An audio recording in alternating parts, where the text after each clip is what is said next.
High in the Bavarian Alps, where mist drifts slowly between jagged peaks, a castle appeared as if pulled from a dream rather than built by human hands. Its towers pierced the sky with quiet defiance, glowing against the cold silence of the mountains. From a distance, it looked like a fairy tale. Up close, it felt like something else entirely isolated, watchful, and strangely hollowed out at night. Lights would flicker behind its windows, though few ever saw the figure who walked those endless halls. Servants spoke in whispers of footsteps echoing through empty corridors, of a ruler who preferred shadows over sunlight and silence over company. Something was changing within those walls, something no one could fully understand. Yet everyone feared Tuname. He was a king who had everything power could offer, yet trusted almost no one. A dreamer who built beauty to escape a world he no longer recognized. And in the end, the very kingdom he ruled would turn against him. Because this was not just a story of grandeur, it was a story of isolation, betrayal, and a fate that no crown could prevent. Asterisk, Ludwig Otto Friedrich Wilhelm was born on the 25th of August, 80, inside the grand halls of Nymphenburg Palace in Munich, a place filled with beauty yet strangely cold in spirit. From the moment Ludwig entered the world, expectations surrounded him like invisible walls, shaping a life that would never truly belong to him. I often feel as though I was born into a story I did not choose, Ludwig would later write in one of his private letters.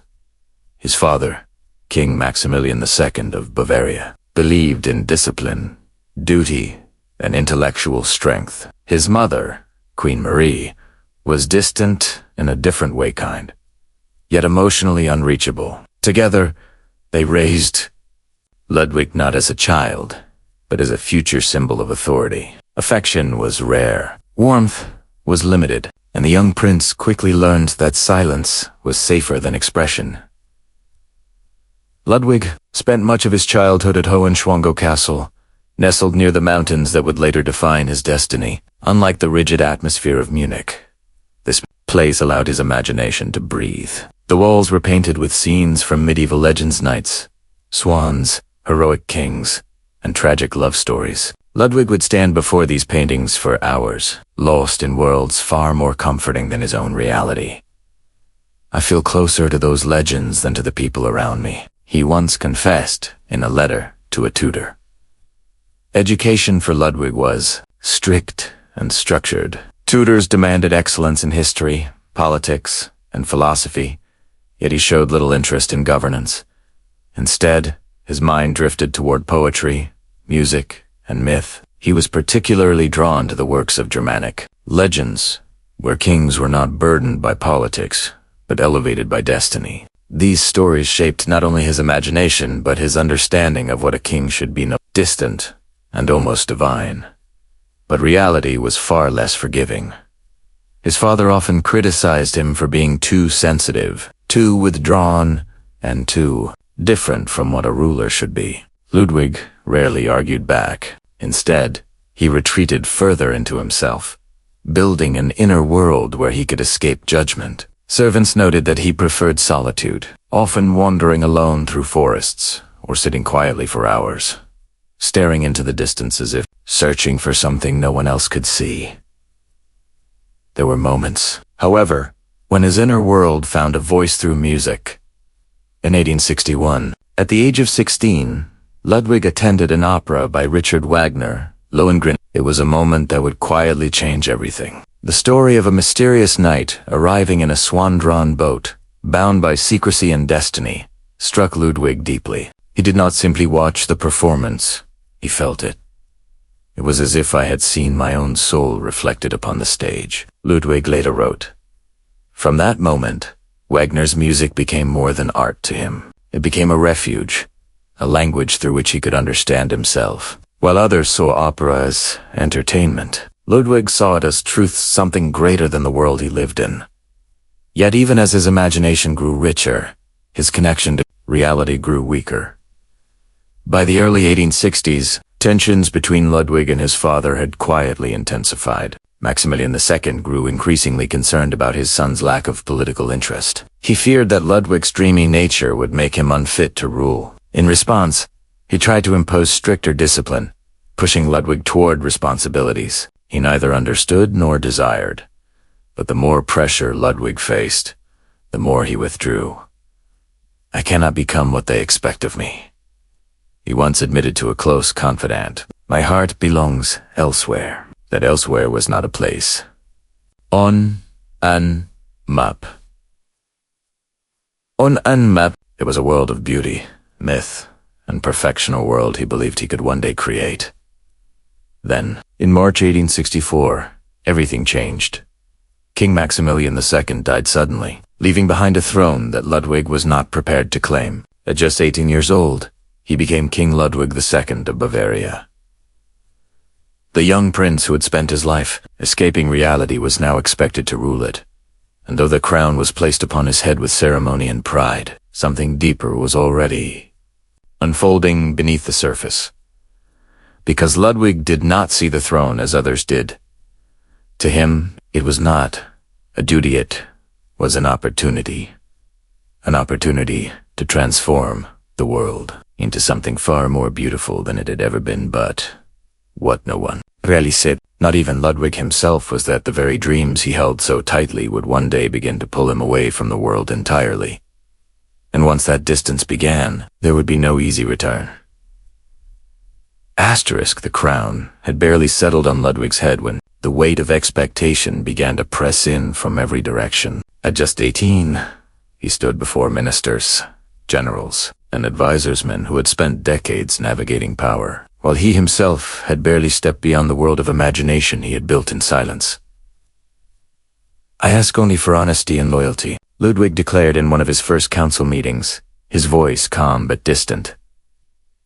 "The rest, I will find my own way." At first, Bavaria saw hope in him. The young king was striking in appearance, tall, elegant, almost otherworldly. His presence alone inspired fascination, and many believed he would bring a new cultural brilliance to the kingdom. Yet even in those early days, there were quiet signs that Ludwig's path would not follow tradition.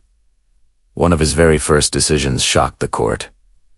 Within weeks of ascending the throne, Ludwig summoned Richard Wagner to Munich. Composer, admired for his genius but burdened by debt and controversy, had been living in exile. For Ludwig, however, Wagner was not merely an artist. It was a visionary, someone who understood the world Ludwig longed to create. "You alone have shown me the beauty that this world lacks," Ludwig wrote to Wagner in a passionate letter. "Come to me, and together we shall bring it to life." The court was stunned.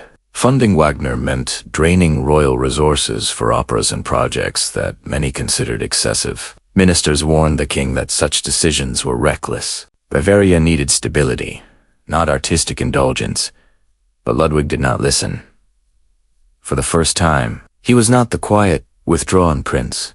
He was a king acting on belief rather than obligation. Wagner was brought to Munich, his debts paid, his work supported without limit. Grand performances were planned, theaters envisioned, and for a brief moment, Ludwig felt he was shaping a kingdom that matched his inner world. Yet this decision also revealed something deeper, something troubling. Ludwig's trust was not placed in experienced advisors or political allies, but in a single figure who represented escape. He was not building alliances. He was building a dream, and dreams, unlike kingdoms, do not obey limits. While Ludwig immersed himself in art and imagination, reality began to shift around him. In 1866, Bavaria was drawn into the Austro-Prussian War, forced to choose sides in a conflict that would reshape Europe. Ludwig, inexperienced and reluctant, placed his trust in his ministers to handle the situation. The result was devastating. Bavaria sided with Austria and lost.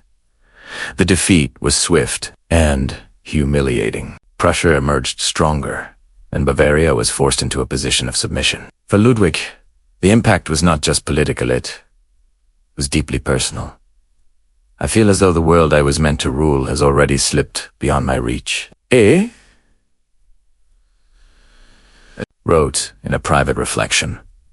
The war exposed his greatest weakness. He was a king who did not wish to govern. Instead of confronting the crisis, Ludwig withdrew. Council meetings became less frequent. Decisions were delayed or avoided. The same ministers who once saw potential now saw absence. Yet in Ludwig's mind, the solution was not to change himself but to change his world. If reality could not meet his vision, then he would build a new one.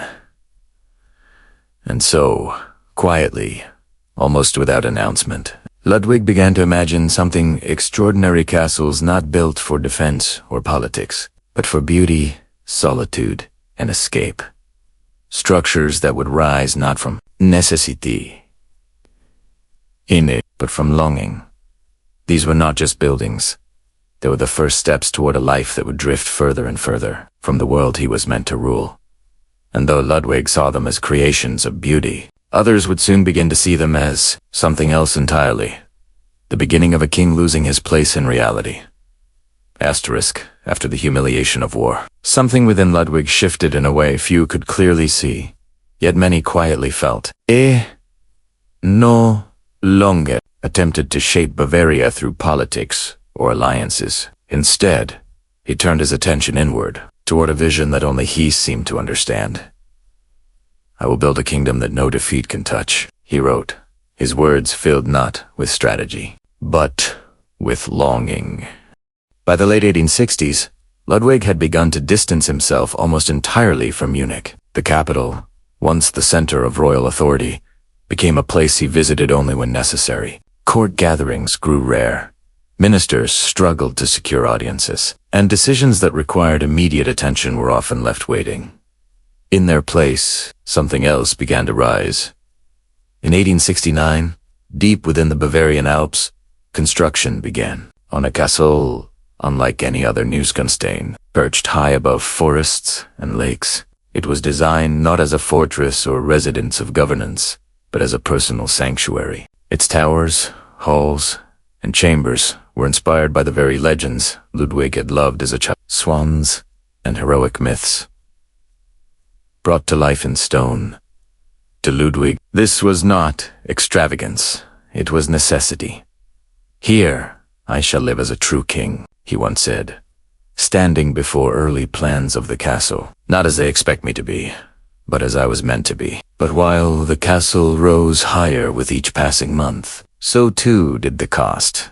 Funding such a project required enormous resources, and Ludwig showed little concern for financial limits. Loans were taken, funds redirected, and royal finances stretched beyond what his ministers considered safe. Warnings came quickly. This cannot continue. One advisor insisted during a rare meeting. The treasury is not endless. Ludwig listened, but he did not yield. For him, the castle was more than stone and design. It was control. It was escape. It was the only place where the pressures of reality could not reach him. And Neuschwanstein was only the beginning. Other projects soon followed. Linderhof Palace, here in CMC, each more ambitious than the last, each drawing Ludwig further away from the responsibilities of his crown. While Bavaria functioned under the steady hands of ministers, its king was becoming something entirely different. A ruler in name, but a dreamer in practice. By the early 1870s, Ludwig's daily life had changed completely. He slept during the day and remained awake through the night, wandering through unfinished halls, overseeing designs, or simply walking alone beneath the stars. Human interaction became limited. Even servants were instructed to avoid him unless absolutely necessary. "It is in the silence of night that I feel most alive," he once remarked. But to those around him, this was not. Poetic, it was troubling. Distance between Ludwig and his court had grown too wide to ignore. Ministers began making decisions without his involvement, effectively ruling in his absence. Bavaria itself had entered a new political reality, becoming part of the German Empire under Prussian dominance. In this new order, Ludwig's role was no longer central, and perhaps, deep down, he knew it. Instead of resisting this shift, he retreated further into his own world. The castles became more than projects, they became his identity. Every room, every painting, every design reflected not the needs of a kingdom, but the desires of a man who no longer felt he belonged to it. Yet even as Ludwig built these monuments to beauty and imagination, something else was quietly taking shape beneath the surface. Debt was mounting. Concern was growing. And patience among his ministers was slowly beginning to fade. Because while Ludwig believed he was expanding his vision, others saw something far more dangerous. A king losing his connection to reality, ruler drifting beyond reach, and a future where the cost of his dreams would no longer be measured in gold alone. Asterisk. By the early 1870s, the distance between Ludwig and his court was no longer something that could be quietly ignored. What had once been seen as eccentricity now began to feel like absence. The king was rarely present in Munich, rarely seen in public, and increasingly unreachable even to those tasked with advising him. He governs in silence. If he governs at all, one minister remarked in frustration during a private meeting. For Ludwig, however, this distance did not feel like neglect. It felt like protection. "I find no truth in their world," he wrote in a letter, his words carrying both defiance and quiet exhaustion. "Only noise, expectation, and endless demands." The conflict that began to emerge was not loud or immediate. It did not start with open arguments or dramatic confrontations. Instead, it grew slowly through missed meetings, ignored letters, and decisions left unanswered. Ministers would prepare reports, request approval, and wait days, sometimes weeks, for a response that never came. At first, they tried to adapt. They traveled to Ludwig's remote residences, hoping to speak with him directly. But even there, access was limited. Guards were instructed to control entry. Servants delivered messages without explanation, and Ludwig himself often avoided these encounters altogether, retreating deeper into his private spaces. When the things did occur, they revealed just how far apart both sides had become. This kingdom cannot run on imagination. One senior advisor insisted during a tense discussion, "There are responsibilities that cannot be avoided." Ludwig remained calm, almost detached. "And yet," he replied quietly, "what is a kingdom without beauty? Without meaning?" To the court, this response felt like evasion. To Ludwig, it was truth. The clash was not simply about politics, it was about belief. The ministers saw Bavaria as a state that required structure, discipline, and careful governance. Ludwig saw it as something that should inspire, elevate, and transcend ordinary life. Where they demanded practicality, he pursued perfection. And between those two visions, there was very little room for compromise.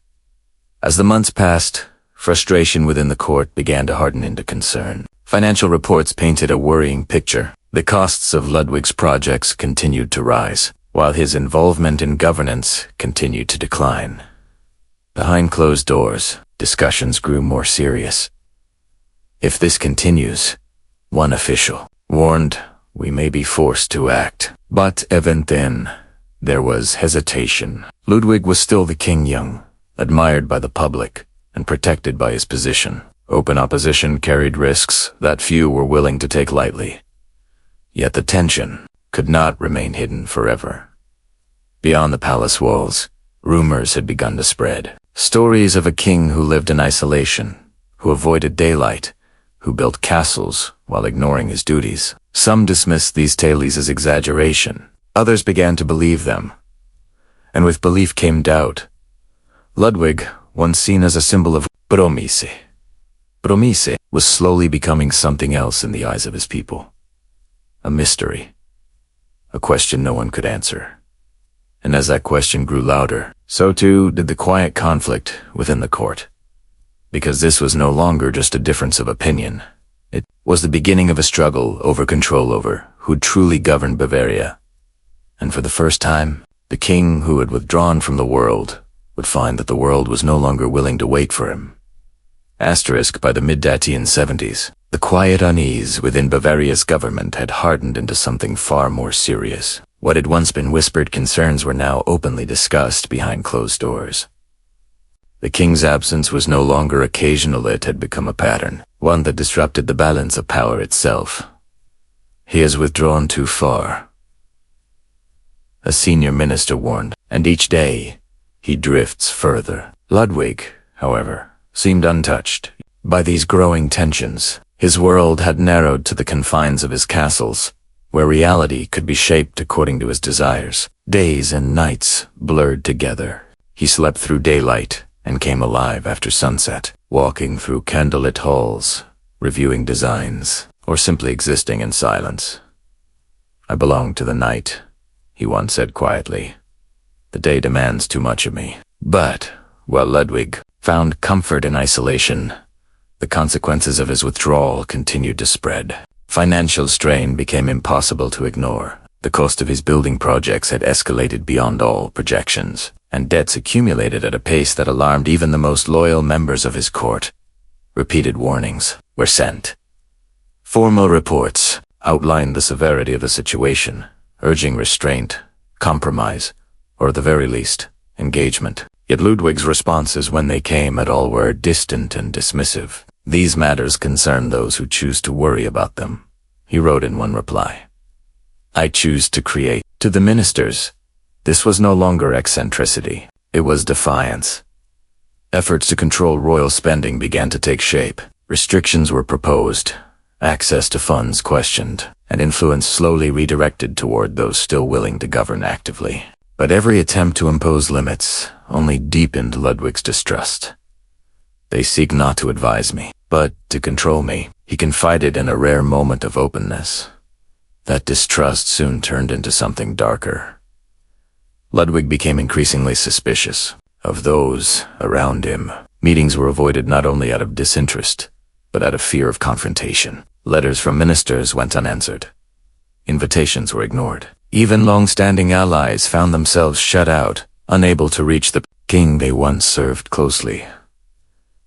Isolation, once a choice, was becoming a condition.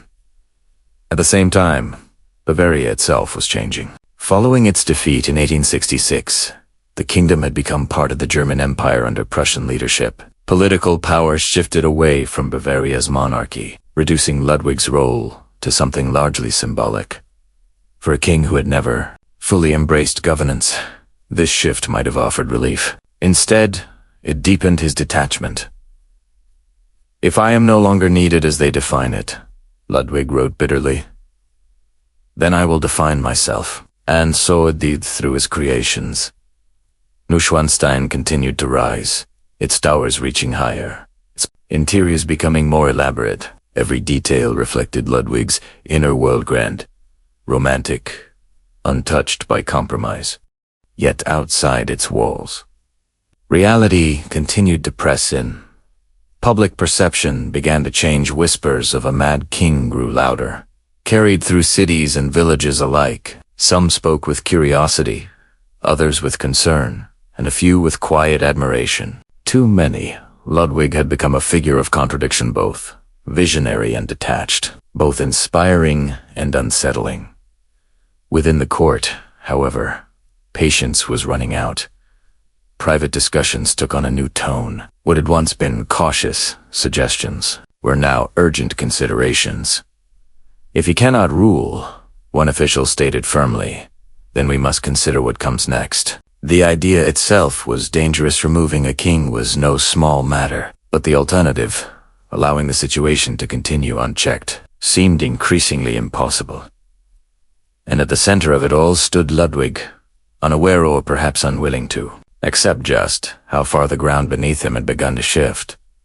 Because while he continued to build his dream, those around him were beginning to plan for a reality without him.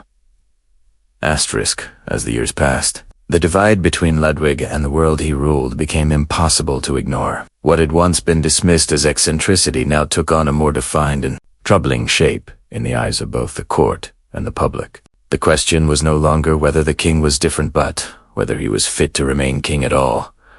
He is no longer among us. Even when he stands before us, one court official remarked, his words carrying a quiet finality. Public perception began to shift in ways that could not be controlled. Newspapers, once careful in their tone, started hinting at rumors surrounding the king's behavior. Stories spread of a ruler who avoided daylight, who spoke to few, who lived in grand isolation while the kingdom moved forward without him. The name began to appear more frequently, at first in whispers, then in print. Mad King. Ludwig never publicly responded to these claims, but privately, they cut deeper than anyone realized.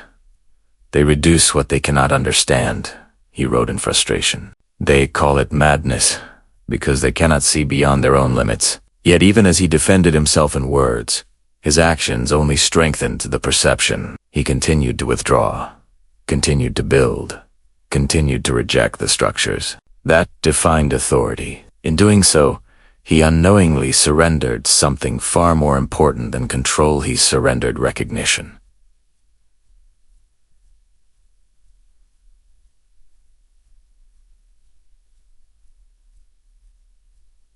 Within the court, this shift was even more pronounced.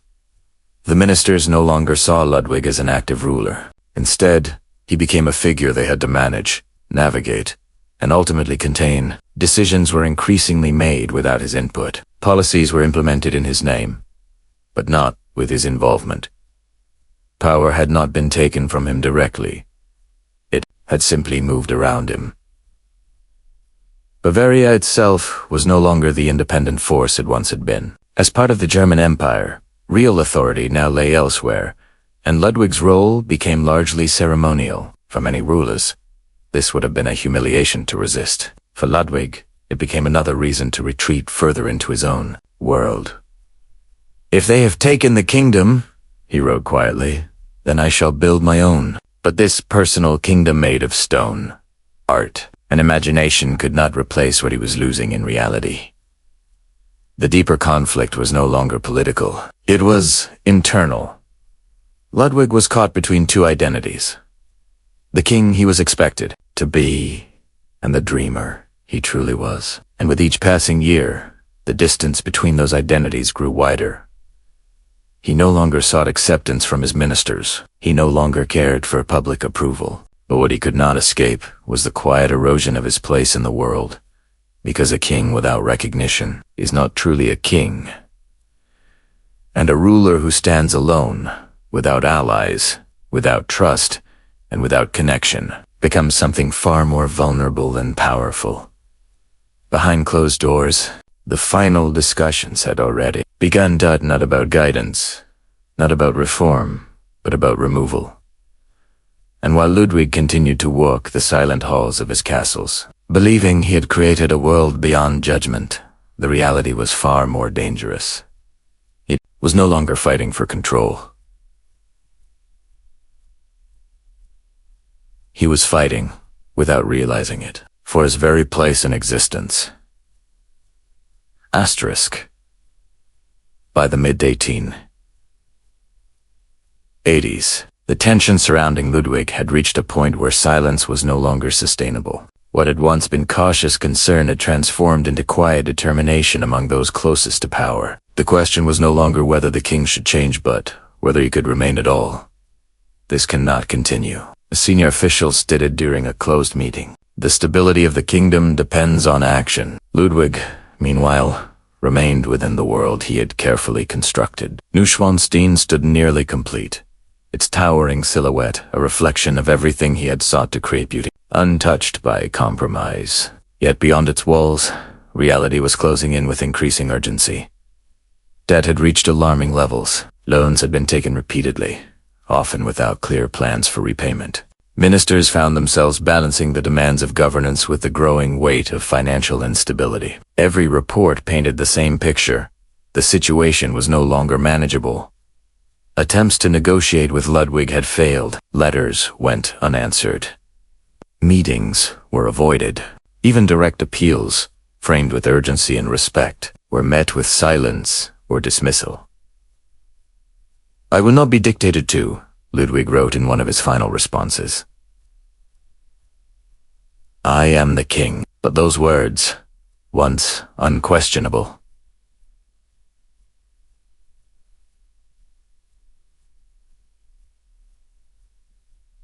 no longer carried the same authority. Behind closed doors, a plan began to take shape carefully, quietly, and with an understanding of the risks involved. Removing a king required justification, something that could not be easily challenged. And so, the focus shifted. If Ludwig could not be removed for his actions, he could be removed for his condition. A group of physicians was assembled, led by Professor Bernard von Guden, a respected psychiatrist. Without conducting a personal examination, they reviewed testimonies from servants, officials, and members of the court. These accounts describe isolation, unusual behavior, emotional instability details that, when combined, formed a narrative that could not be ignored. The conclusion was decisive. Ludwig was declared mentally unfit to rule. For those involved, this decision carried both justification and doubt. Some believed it necessary, a final step to restore order. Others questioned the process, uneasy with the idea of condemning a king without direct evaluation. But hesitation had no place in what came next. The declaration was signed. The order was prepared, and for the first time, the removal of Ludwig II was no longer a possibility. It was a plan in motion. On a quiet evening in June 1886, officials were dispatched to Neuschwanstein. Their task was clear, though heavy with consequence. They were to take the king into custody and strip him of the authority he had once held without question. As they approached the castle, rising above the mountains in silent grandeur, there was a sense that something irreversible was about to unfold. Because this was not simply the fall of a ruler, it was the collapse of a world Ludwig had spent his life trying to build. And once that collapse began, there would be no way to restore what had been lost. Asterisk, the night the officials arrived, Neuschwanstein stood in near silence, its towering walls illuminated only by scattered light from within. What had once been a place of imagination and escape was about to become the setting of something far more final. The first attempt did not go as planned. When a group of officials approached the castle to arrest Ludwig, they were met with resistance. From those still loyal to him, guards and staff, uncertain but protective, refused to allow entry without proper authority. The officials, unprepared for opposition, were forced to withdraw. Inside, Ludwig was informed of what had just occurred. "They have come to take you, Your Majesty," a servant said cautiously.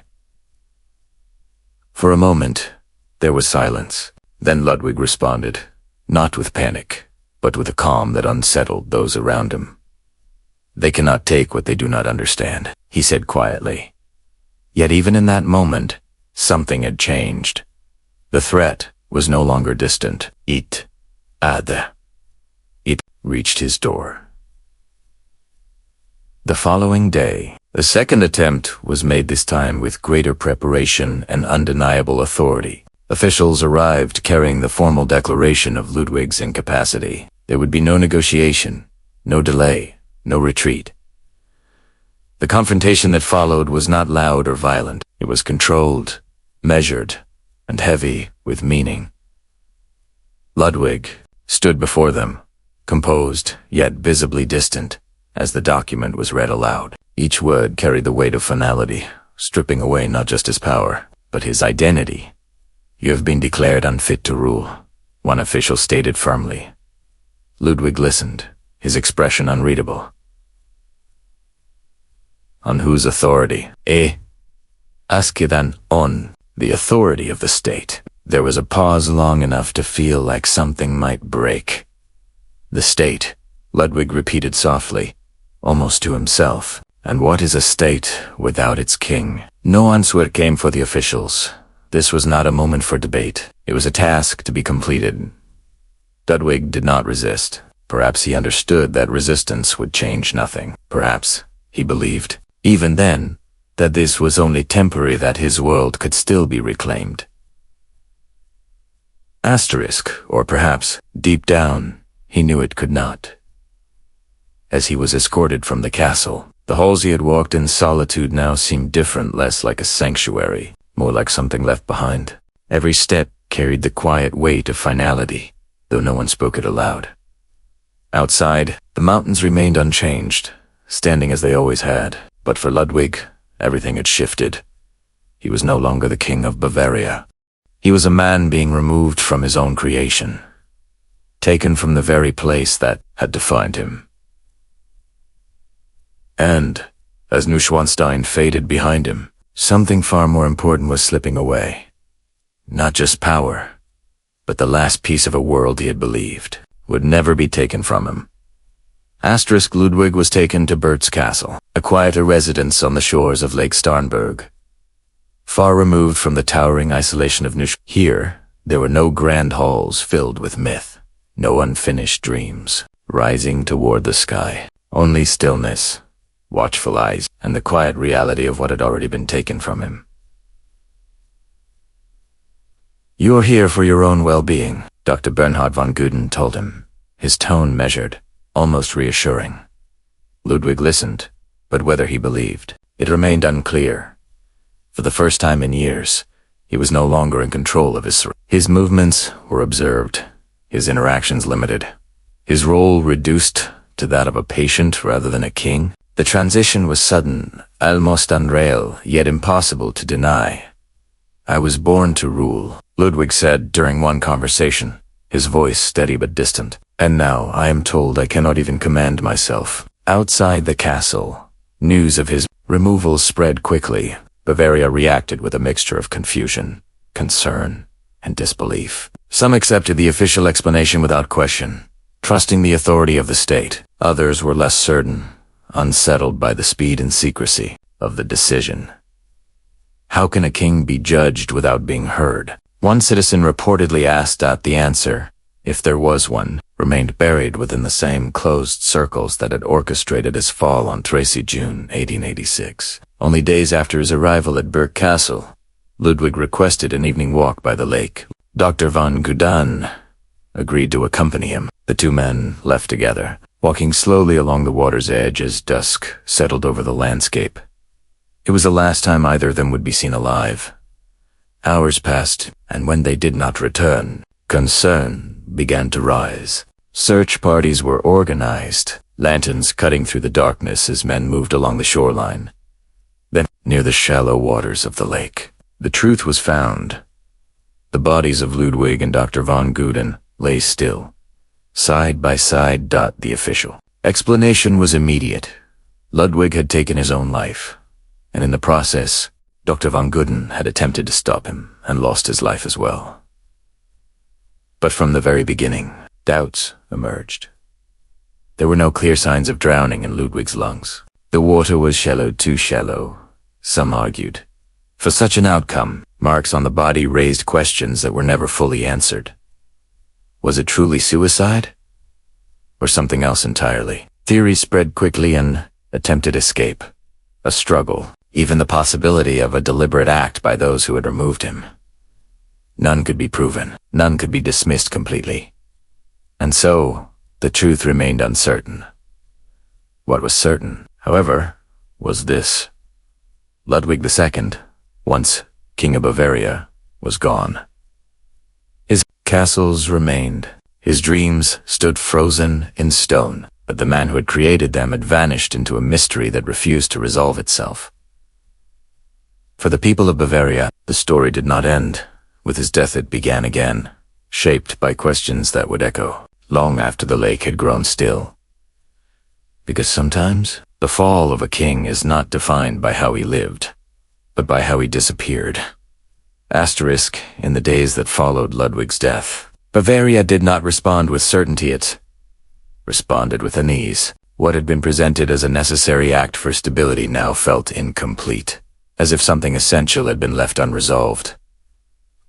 "He is gone," one official stated plainly, and yet, questions remain. The official narrative moved quickly, almost too quickly. Ludwig had been declared unfit, removed from power, and within days, he was dead. For those within the court, the sequence of events was clear, documented, and justified. But beyond those controlled spaces, this story felt different.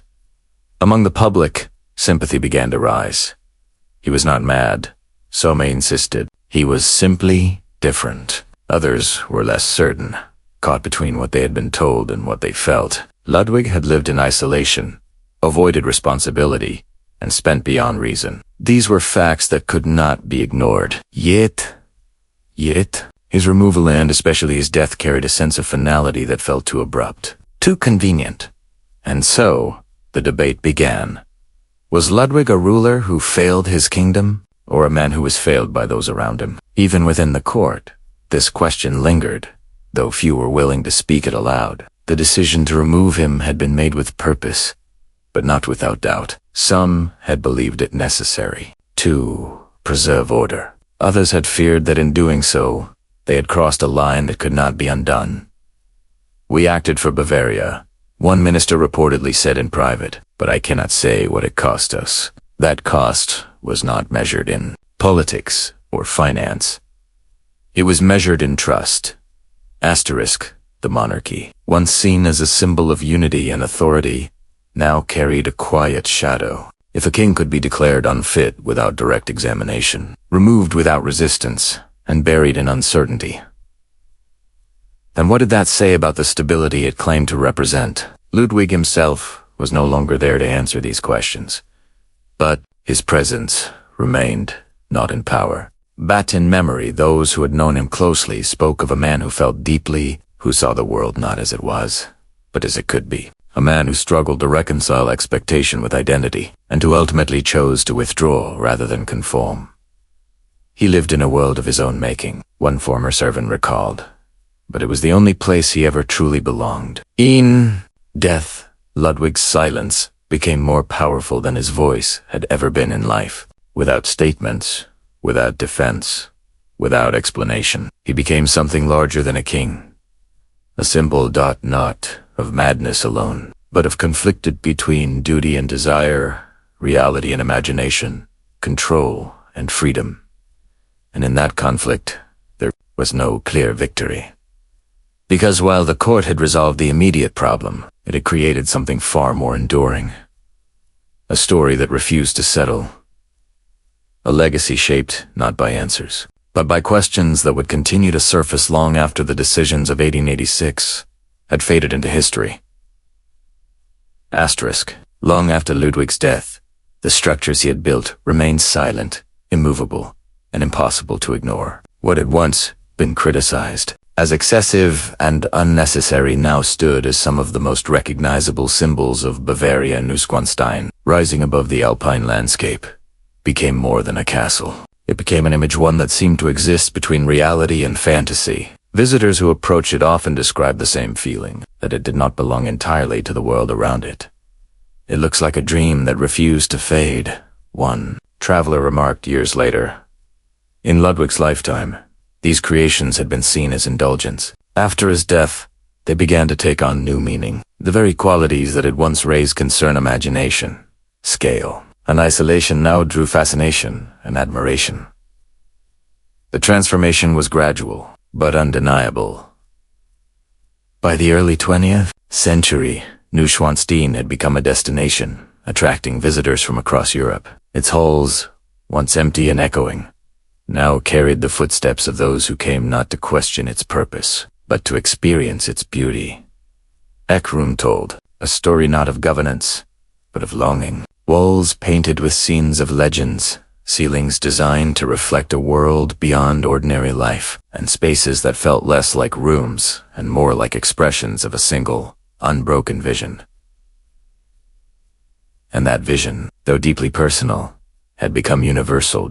People did not visit Neuschwanstein to understand Ludwig as a ruler. They came to understand him as a dreamer. Other structures followed the same path. Linderhof Palace, smaller yet equally detailed, offered a glimpse into Ludwig's desire for controlled beauty gardens, arranged with precision, interiors crafted with almost obsessive care. Ehrenchiemsee, inspired by Versailles, stood as an ambitious attempt to recreate grandeur on an even larger scale. Together, these places formed something greater than individual projects. They formed a legacy. But it was not the kind of legacy Ludwig had been expected to leave. He had not strengthened Bavaria's political influence.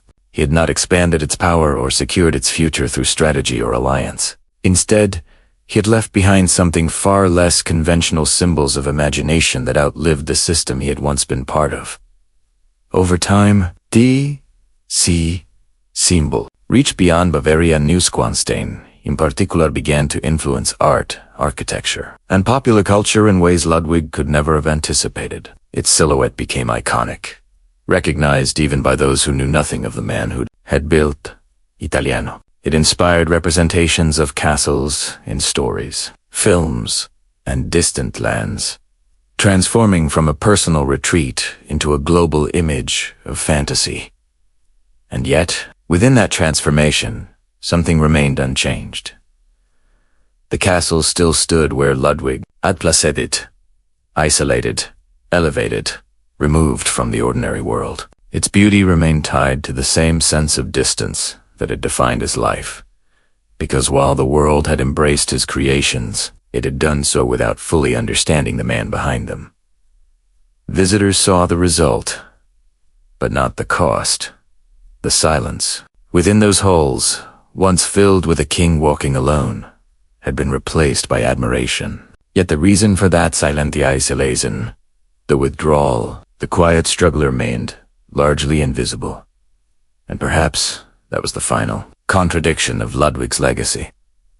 He had built places meant to escape the world, and in doing so, he had created something the world would never let go. After Ludwig's death, Bavaria did not collapse, nor did it attempt to return to the world he had imagined. Instead, it moved forward quietly, steadily, and without him. The system that had once revolved around a king now adapted to a new reality, one where individual vision no longer held the same weight.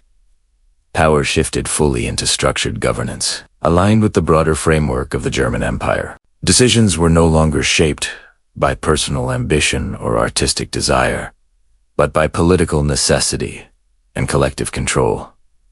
In many ways, this transition brought stability. The kingdom must endure beyond the individual, one official remarked, reflecting the mindset that now defined Bavaria's leadership. Yet beneath that stability, something had been lost. Ludwig's absence was not felt in policy or administration, but in spirit. The era of a ruler driven by imagination, however, flawed had come to an end. What replaced it was efficient, predictable, and grounded in reality. But it lacked the sense of wonder that had once set Bavaria apart. His projects, once criticized for their cost, were gradually reinterpreted. As tourism began to grow, Neuschwanstein and the other palaces generated interest, attention, and eventually revenue. The same structures that had strained the kingdom's finances became sources of economic and cultural value. It was an outcome Ludwig himself would never see. He built for a future that did not exist in his lifetime. A historian later observed, the irony was difficult to ignore. The king who had been removed for excess had left behind creations that would sustain interest in Bavaria for generations. His vision, once dismissed as impractical, proved to have a lasting impact, just not in the way he had intended. Yet this recognition came too late to alter his fate. Ludwig's personal story did not end in redemption or understanding. It ended in uncertainty, surrounded by unanswered questions and unresolved tensions. His death remained a point of debate, his intentions a matter of interpretation, and his identity something that could not be fully defined by a single narrative. Was he a ruler who failed to meet the demands of his position, or a man who refused to abandon the world he believed in, even when it cost him everything? The answer depended on perspective. But the outcome remained unchanged. Ludwig's reign had come to an end, not through war or revolution, but through quiet removal and sudden loss. His influence over Bavaria disappeared almost overnight, replaced by systems that no longer required his presence. And yet, in another sense, he never truly left. His castles continued to rise above the landscape, unchanged. By the passage of time, his vision remained visible, even as his role in shaping the world faded into history. Because while Bavaria moved on without him, it could not fully erase what he had created. The decline of Ludwig II was not the destruction of his legacy. It was the separation of the man from the myth. And in that separation, something unusual occurred. The king disappeared, but the story remained. Ludwig II of Bavaria was born into power, crowned with expectation, and remembered through mystery. His life was not defined by conquest or political dominance, but by something far more fragile: his refusal to accept a world that did not match his vision. He gained a throne, but never truly embraced it. Instead, he pursued something deeper, a kingdom not of politics, but of beauty, a reality shaped not by duty, but by imagination. In doing so, he created structures that would outlive empires, symbols that would travel far beyond the mountains where they first stood. And yet, that same pursuit came with a cost he could not escape. Isolation replaced connection, distrust replaced loyalty, and the very people meant to support him became the ones who decided his fate. His removal was swift, his death uncertain, his voice permanently silenced before it could fully explain itself. What Ludwig won was something, an enduring legacy that continues to inspire, to fascinate, and to draw the world toward what he built. But what he lost was equally undeniable. His place as a ruler, his connection to reality, and ultimately, his life.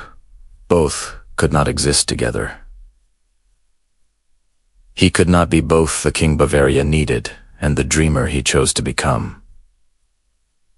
And so, history remembers him in fragments, part visionary, part mystery, part tragedy.